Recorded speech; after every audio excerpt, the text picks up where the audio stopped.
누가복음 19장 41절부터 48절까지 같이 읽어보겠습니다. 가까이 오사 성을 보시고 우시며 가라사대 너도 오늘날 평화에 관한 일을 알았다면 좋을 뻔하였거니와 지금 내 눈에 숨기웠도다. 날이 이를지라 내 원수들이 토성을 쌓고 너를 둘러 사면으로 가두고 또 너와 및 그 가운데 있는 내 자식들을 땅에 메어 치며 돌 하나도 돌 위에 남기지 아니하리니 이는 권고받는 나를 내가 알지 못함을 이남이니라 하시니라.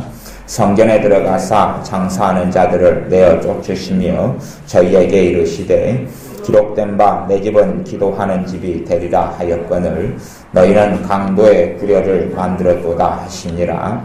예수께서 날마다 성전에서 가르치시니 대제사장들과 서기관들과 백성의 두목들이 그를 죽이려고 꾀하되 백성이 다 그에게 귀를 기울여 들으므로 어찌할 방짐을 찾지 못하였더라. 아멘. 주님께서 예루살렘 가까이 오사 성을 보시고 우셨다라고 누가복음 19장 41절에 이야기합니다.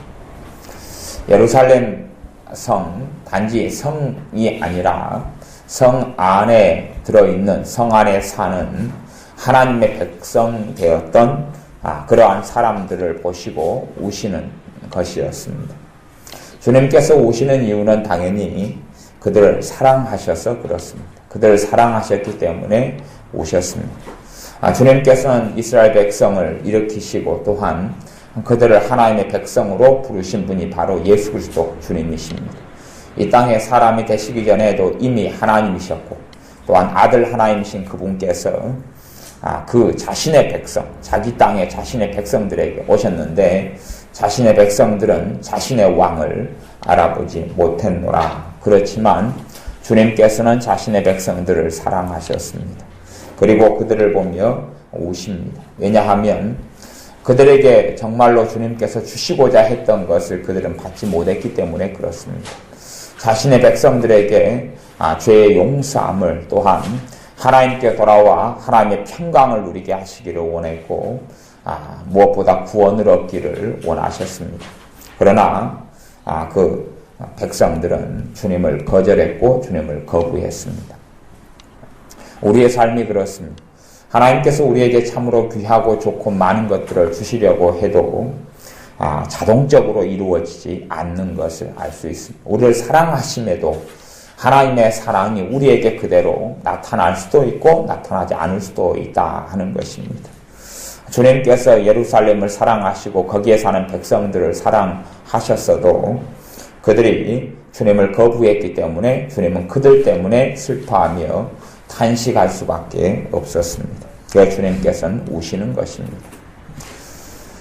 42절에 가라사대 너도 오늘날 평화에 관한 일을 알았다면 좋을 뻔하였거니와 지금 내 눈에 숨기웠도다. 날이 이를지라 내 원수들이 토성을 쌓고 너를 둘러 사면으로 가두고 또 너와 및 그 가운데 있는 내 자식들을 땅에 메어치며 돌 하나도 돌 위에 남기지 아니하리니. 하나님의 심판은 정해져 있습니다. 하나님의 정해진 심판, 하나님의 타임표, 시간표가 있습니다. 하나님을 영화롭게 하지 아니한 사람들, 또한 하나님을 떠난 사람들, 혹은 하나님과 상관없이 살아왔던 어떤 민족이나 국가라 할지라도 하나님의 정하신 시간표에 따라 하나님의 심판을 받게 됩니다. 물론 하나님의 정하신 시간표라는 것이 운명이나 계획된 것이긴 하지만 운명하고는 좀 다른 양상을 가집니다. 왜냐하면 하나님 앞에서 어떻게 살았느냐에 따라서 어떻게 또한 현재 살고 있느냐, 니느웨처럼, 아시리아의 니느웨처럼 하나님께 돌아 회개하면 하나님께서 정해놓으신 심판에서 용서받고 오히려 하나님 앞에서 살아갈 시간을 갖고 없기 때문에 그렇습니다. 하나님 백성 이스라엘이 포로에서 해방된 것이 오래전에 포로에서 해방되었는데 그런데 이제 수백 년이 흐른 다음에 거의 한 500년 이렇게 흘렀다 보시면 됩니다. 포로 해방되어서 다시금 완전한 독립국가는 아니지만 나라를 다시금 형성을 했습니다. 그렇게 하는데 500년 정도가 지난 다음에 이 사람들은 그 나라가 완전히 멸망하는 것을 겪습니다. 주님께서 멸망을 선포하고 선고하고 있습니다. 물론 주님께서 멸망을 선포하신 다음에 구체적으로 멸망이 일어나려면 주님께서 말씀하신 타임표에서 지금 말씀하신 지점에서 40년 정도가 흐르는 시간이 돼야지 멸망합니다. 하지만 하나님 앞에서 이스라엘 백성들이 하나님을 떠나고 하나님을 부인했기 때문에 그리고 또한 그의 왕 되신 분을 십자가에 못 박아 죽였고 그분을 부인했기 때문에 이들에게는 엄정한 하나님의 심판이 다가오고 있음을 주님께서 선포하시는 것입니다. 모든 역사가 그러했습니다. 모든 나라의 역사가 흥망성쇠의 역사가 사실은 하나님의 손 아래에 달려 있었습니다. 심지어 한 집안 가문이라 할지라도 흥망성쇠의 역사는 하나님의 손 아래에 달려 있습니다. 엘리제스장 가문에 하나님께서 복을 주셨다가 그러다가 하나님의 심판을 받아 엘리제스장 가문이 무너져 버리는 것. 한 나라가 흥망성쇠를 겪는 것. 아시리아가 그렇게 강성했다가 하나님의 심판으로 무너지는 것. 블레셋이 그렇게 강성했다가 무너지는 것. 아람이 무너지는 것. 미디안이 무너지는 것. 그렇게 무수히 많은 나라들이 무너져 왔습니다. 이집트가 무너지고 심판을 받았던 것. 또 바벨론이 무너지고 심판을 받았던 것. 페르시아가 그랬던 것. 로마가 그랬던 것. 성경에 다 기록이 되어 있습니다. 하나님께서 자신들은 하나님과 무관하다. 물론 그런 많은 나라들은 하나님을 섬기지를 않았습니다. 그리고 자신의 신을 섬기고 자신의 배를 섬기고 우상을 섬기고 살았습니다. 나는 하나님을 섬기지 않았다. 나는 하나님을 몰랐다. 라고 말한다 할지라도 모든 흥망성쇠의 역사는 하나님의 손안에 있고 하나님의 백성이었다고 주장했던 이스라엘, 유다도 하나님의 엄정하신 심판에서 벗어날 수가 없었습니다. 왜냐하면 평화에 관한 일을 알았다면 좋을 뻔했는데 평화를 알지 못했기 때문에 그렇습니다. 누구하고 평화합니까? 하나님과의 평화입니다. 하나님과 평화하는 것을 알지 못했기 때문에 그렇습니다. 하나님과 평화하는 방법은 하나밖에 없습니다. 그 아들 예수님의 피가 아니면 하나님과 평화할 수 있는 길도 없고 방법도 없습니다. 예수님의 피가 아니면 평화할 수 없습니다. 나는 선하게 살았노라. 나는 괜찮게 살았노라. 나는 큰 허물이 없이 살았노라. 아무리 주장한다 할지라도 하나님과 평화하려면 예수님의 피가 아니면 안 됩니다. 하나님과 평화하려면 주님의 십자가, 예수 그리스도의 십자가가 아니면 하나님과 평화할 수가 없습니다. 사람들은 스스로 생각하기를 나는 하나님과 평화할 수 있다. 내 인생에 가는 길을 나는 알 수 있다. 나는 좋은 곳에 갈 수 있다. 라고 주장하며 생각할런지 몰라도 전능하신 창조주 하나님, 심판주 하나님과 평화할 수 있는 방법은 예수님밖에는 없습니다. 그런데 지금 내 눈에 숨기웠도다. 숨기웠단 말은 이들이 보기를 원치 않았기 때문에 그렇습니다. 자신의 편견, 자신의 고집, 자신의 아집을 눈에 뒤집어 쓰고 있으면 그때에 숨기웠다라고 표현되어집니다. 스스로 원치 아니하는 것이죠. 그래서 너희가 내게 나오기를 원치 아니하였도다 라고 또한 주님께서 다른 곳에 성경에서는 그렇게 말씀하고 있는 것을 우리는 봅니다. 그러므로 그렇게 하나님의 엄정한 심판이 나타날 때면 단지 당사자만 그렇게 되는 것은 아닙니다. 당사자만 그렇게 되는 게 아닙니다. 한 나라 아시리아가 멸망할 때 멸망하는 시점을 기준으로 해서 노인이든 젊은이든 장년이든 또 청소년이든 아이든 심지어 엄마 뱃속에 있는 태아든지 간에 다 한꺼번에 멸망하고 심판을 받게 됩니다. 이스라엘이나 유다가 하나님의 엄정한 심판의 손에 들어갔을 때 당시에도 다 누구든지 남녀노소 빈부귀천을 막론하고 다 하나님의 심판에 들어갔습니다. 예외가 없다 그런 이야기입니다. 또한 주님께서 이제는 심판을 선고하고 있는 이 유다마저도 심판을 엄정한 심판에 당연히 내 자식들을 땅에 메어 치며 자식들이 땅에 메어 친다. 적군이 물러와서 어린아이들을 잡아가지고 땅은 땅이기도 하지만 돌이기도 합니다. 높은 데서 던져버리기도 하고 어린아이들을 땅에 메어 쳐서 머리가 깨지고 몸이 깨지고 죽어가는 것을 이야기합니다. 그런 비참한 일로 상상할 수 없이 많은 사람들이 죽어나갔습니다. 그것은 역사에서 이미 AD 70년에 실현되어진 사건입니다. 주님께서 명백한 그 심판, 다가올 심판을 예고하고 있습니다. 미국에 최근에 어떤 기사를 보았는데 미국은 그렇다 그럽니다. 미국에서는 이미 이제 가정에서 성경 공부하는 것도 불법이 되어져서 고발되고 벌금을 물었다 하는 기사가 벌써 있습니다.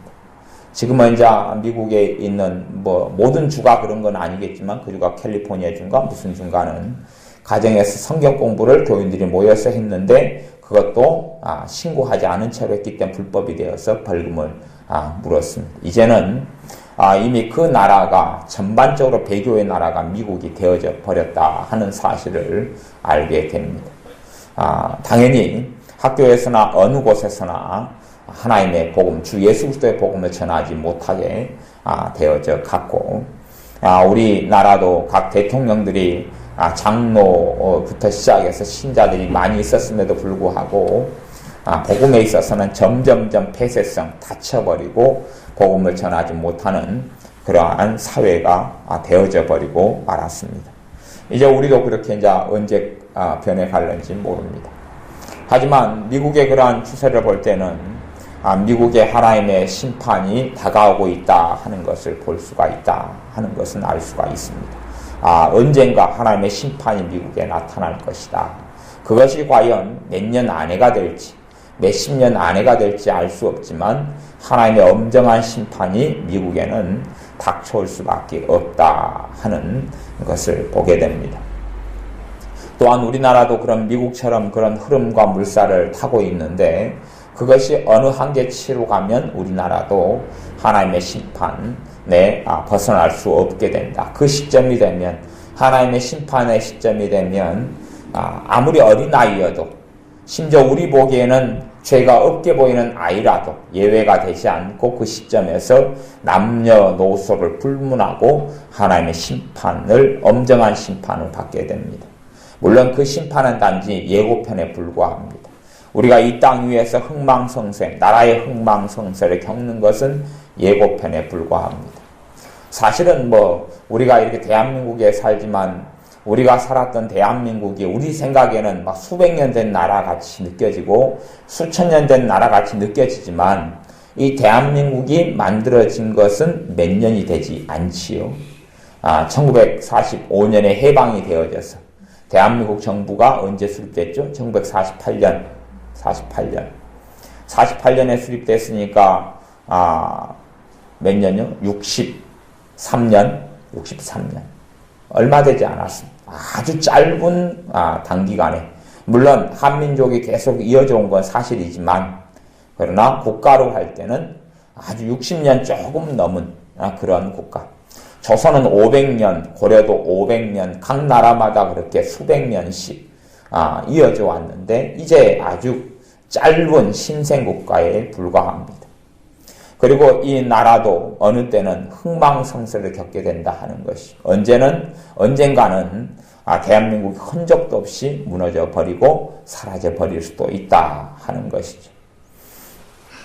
그렇기 때문에 전 국민 단지 나만이 하나님을 잘 섬겨서 되는 문제는 아니다 하는 것을 우리가 기억해야 됩니다. 나만 수도원에 들어가고 나만 거룩하게 살고 나만 기도하고 살아가서 하나님께서 내 가족 또 내 민족을 복주시는 경우는 아니다 하는 것을 기억해야 됩니다. 나만이 아니라 전체가 어떻게, 공동체가 어떻게 하나님을 섬겨갈 것이냐, 공동체가 어떻게 하나님께 변화되어져 갈 것이냐. 그래서 요즘에는 강조되는 것이 7대 영역의 변화, 7대 영역을 하나님께 드리는 것, 7대 영역에 복음의 능력이 나타나는 것이 많이 가르쳐져 오고 있습니다. 7대 영역, 그러면 어떤 영역이냐 하면, 첫째는 내 집, 가정을 첫 번째 영역, 가정. 그 다음에 이제, 교육, 그다음 정치, 경제, 문화, 그리고, 거기에 특별하게 대중매체, 이런 게 들어가요. 대중매체.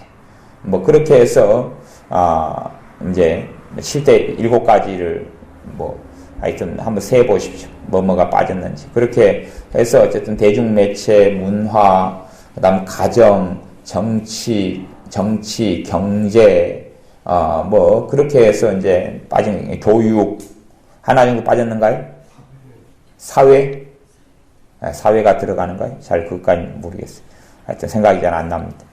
어쨌든 그렇게 해서 7대 영역에, 하나님의, 구체적으로, 하나님의 역사가 나타나도록 쓰임받아야 한다. 7대 영역 속에 단지 우리가, 교회도 종교가 있어요. 종교가 있어요. 종교. 그렇게 하나가 들어갑니다. 그럼 7대 영역이 맞죠? 예, 종교가 들어갑니다. 그렇게 그 7대 영역 속에 하나님의 역사가 나타나야 된다. 그렇게 되어질 때에 흥망성쇠의 역사 가운데 흥하게 하시는 하나님의 은혜가 나타나며 참된 복음의 능력이 나타난다 하는 것입니다. 그래서 그 7대 영역이 어떻게 하나님 말씀대로 하나님 나라가 도래하게 하며 하나님 말씀대로 변화시킬 것이냐, 그렇게 할 때에 7대 영역의 인물들을 키워내야 된다. 그렇게 이제 이야기가 되어집니다. 7대 영역을 단지 세상 손에 또한 마귀의 손에 넘겨주는 것이 아니라 그 7대 영역들을 가지고 하나님께 쓰임받는 일꾼들을 키워내야 된다.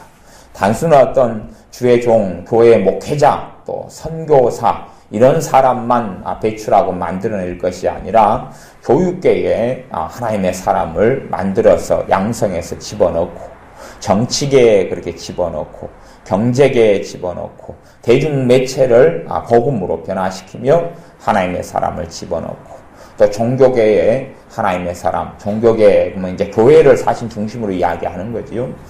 교회 속에 진정한 하나님의 나라가 임하도록 하나님의 사람을 집어넣는 것. 그렇게 단지 과거의 구약의 이스라엘에서 엘리야 선지자만 하나님 뜻대로 살았다. 한 사람이 뜻대로 살았기 때문에 이스라엘이 멸망하지 않았다. 그런 일은 없었던 것하고 똑같습니다.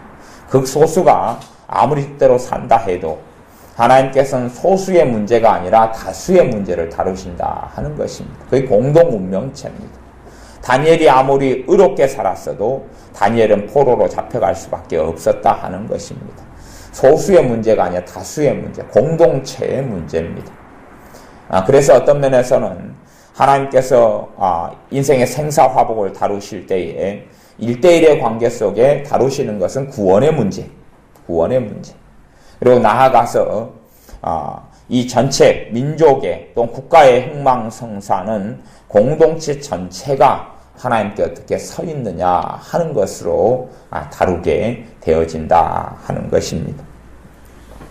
단지 공동체 전체가 하나님을 섬기냐 안 섬기냐 그런 문제가 아니라 하나님의 엄정하신 의로움과 공의로우심 앞에서 그 공동체, 국가 공동체든지 사회 공동체든지 또한 가족 가문의 공동체든지 어떻게 전능하신 하나님 앞에 서 있느냐 하는 것입니다. 실상은 더 깊이 들어가면 개인의 경우 있어서도 그러하겠지요. 예루살렘을 보시고 우셨는데 이 예루살렘 또 나아가서 유다라는 이 나라, 유대 이렇게 하기도 하는 이 나라 사람들은 전체적으로 주님을 부인하고 주님을 버렸다 하는 것입니다. 물론 이제 주님의 복음 전파로 인하고 또 얼마 후에 이 성경에서 사도행전에서 벌어지게 되는 오순절 성령 강림 이후에 5,000명, 3,000명씩 돌아오면서 복음의 놀라운 역사가 나타나지만 하지만 그럼에도 불구하고 그것은 소수다. 전체 숫자에 비해서는 소수였다 하는 것을 기억해야 됩니다. 우리가 사도행전의 역사를 볼 때는 사도행전의 대다수가 다 하나님께 나온 것처럼 또 보일 수도 있습니다만은, 이스라엘 백성의 대다수가 하나님께 회개하고 나온 것처럼 보일 수 있습니다만은 실제로 그렇지 않고 전혀 대다수가 아니라 소수에 불과했다. 그리고 당시 종교계의 중심을 잡았던 사람들은 회개하지 않고 하나님께 돌아오지 않았으며 전체 사회의 주도권을 교회가 쥐지도 못했고 흐름을 교회가 주지도 못했으며 교회와 하나님의 자녀 신자들은 도망다니며 피신 다닐 수밖에 없는 시대였습니다.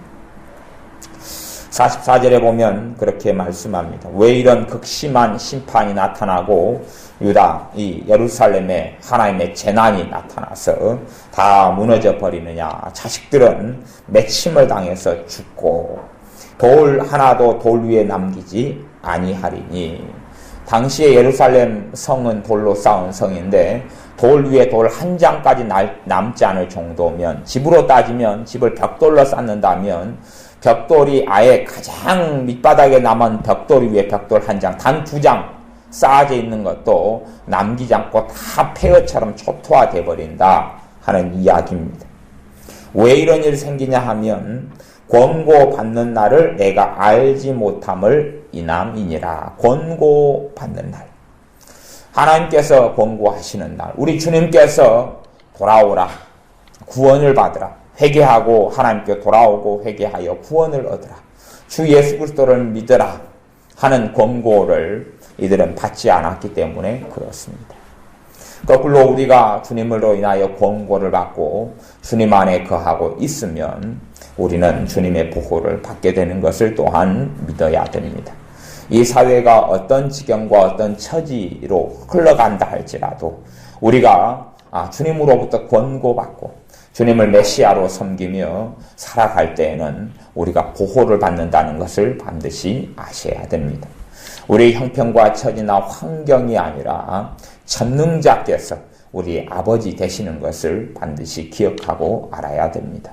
단지 사람이 아니라 유한한 사람이 아니라 무한하신 하나님께서 우리 아버지가 되셔서 권고받은 자들, 권고받아 하나님의 자녀가 된 자들, 권고받아 주 예수 그리스도 안에 들어온 사람들, 그 사람들은 권고를 받았기 때문에, 받아들여서 주님께 돌아왔기 때문에 주님께서 사랑하시고 아끼시며 보호하신다는 그 믿음을 항상 우리가 가지고 있어야 합니다.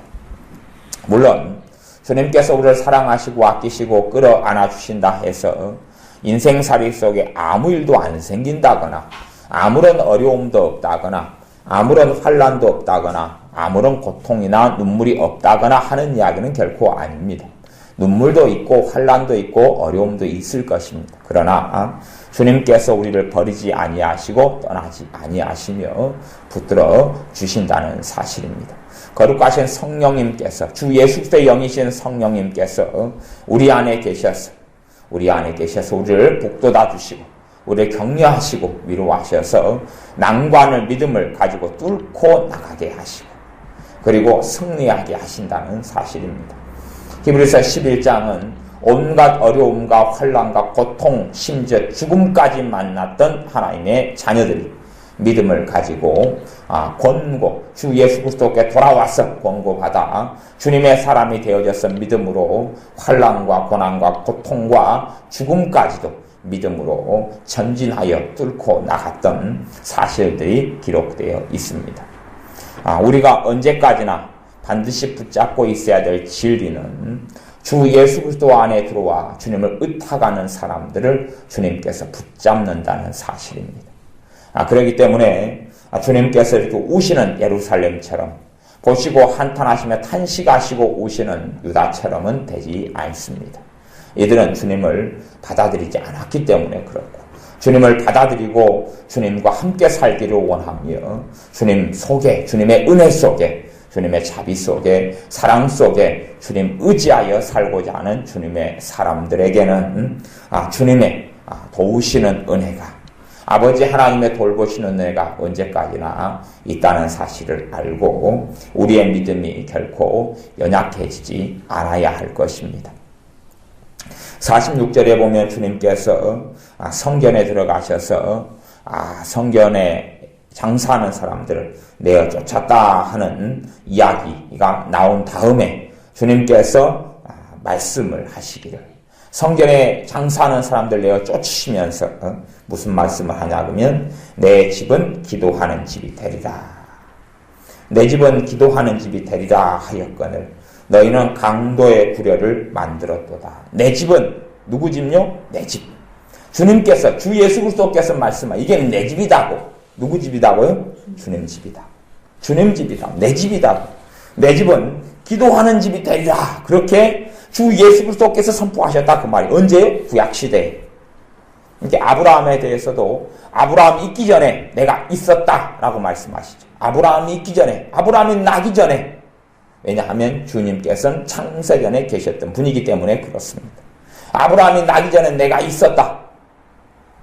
내 집은 기도하는 집이 되리라. 이렇게 이미 말씀해 놓으셨는데 사람들은 강도의 구렬, 강도의 소굴로 만들어 놓으셨어요. 그래서 주님께서 이것을 성전 청소, 성전 숙정 사건, 성전에 더럽고 지저분한, 주님 보시기에 더럽고 지저분한 사람들, 그러한 것을 쫓아내신 것이죠.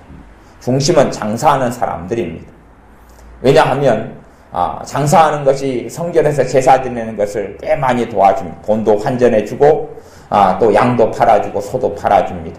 하지만 주님께서 성전을 세우신 이후에 중심을 주님이 이야기하고 있습니다. 무엇 때문에요? 기도 때문에 그렇다. 기도를 이야기하려고. 기도가 있어야 하나님의 자녀들이 살기 때문에 그렇습니다. 기도가 있어야 하나님의 자녀들이 승리하기 때문에 그렇습니다.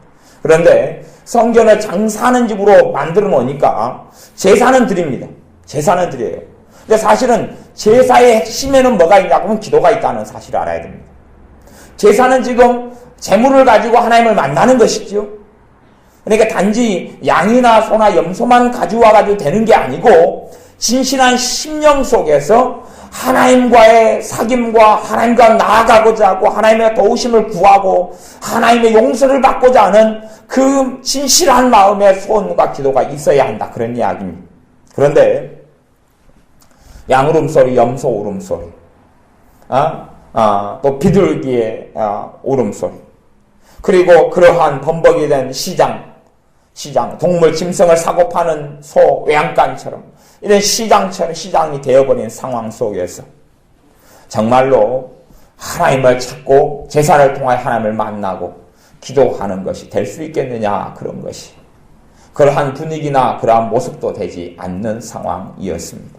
그렇기 때문에 주님을 만날 수 없었다. 전능하신 하나님을 만날 수 없었다 하는 것입니다.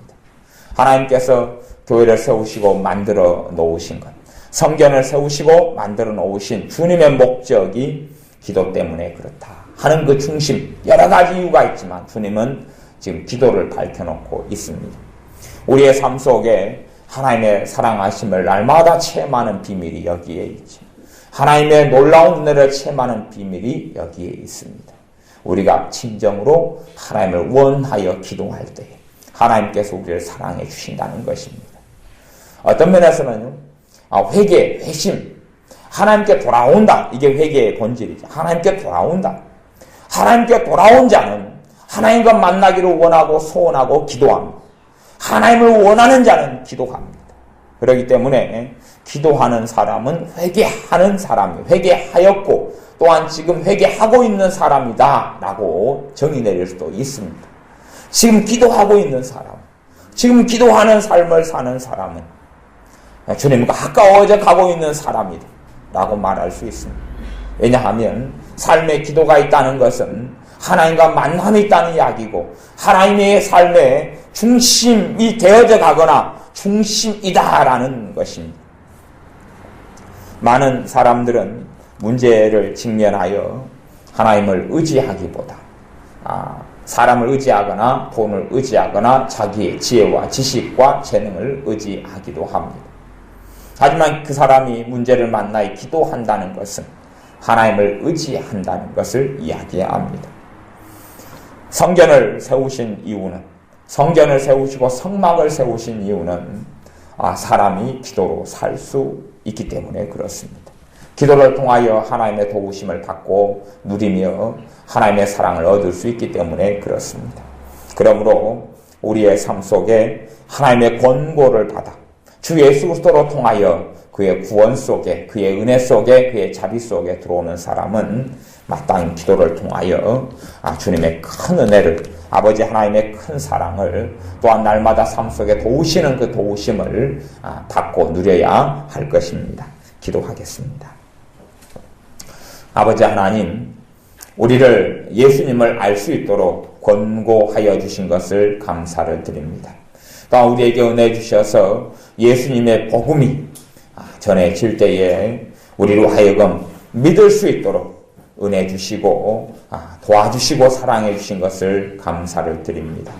우리가 권고받아 주님을 아는 자가 되었으니 하나님의 성전을 기도하는 집으로, 주님과 만나는 집, 전능하신 창조주 아버지 하나님과 만나는 집으로 성전을 세우셨던 것처럼 이제는 우리 자신들이 성령님의 거하시는 성전이 되어져서 어느 곳 어느 자리에서나 기도할 수 있도록 은혜를 주셨사오매, 우리 각 사람을, 주님을 믿는 신자 각 사람을 성전으로, 교회로 삼아주셨사오매, 우리가 우리의 마음과 삶과 인생을 강도의 구렬로 만들지 아니하고 기도하는 집으로 만들며 언제 어디서나 주님 의탁하고 의지하여 주님 도움을 받는 기도의 사람으로, 기도의 집으로 살게 하여 주옵소서. 그리하여 하나님의 놀라우신 사랑을 체험하고 누려 증거하며 간증하며 전하며 무엇보다 복음의 능력의 통로들이 되게 하여 주옵소서. 예수님의 이름으로 기도하옵나이다. 아멘. 기도하겠습니다.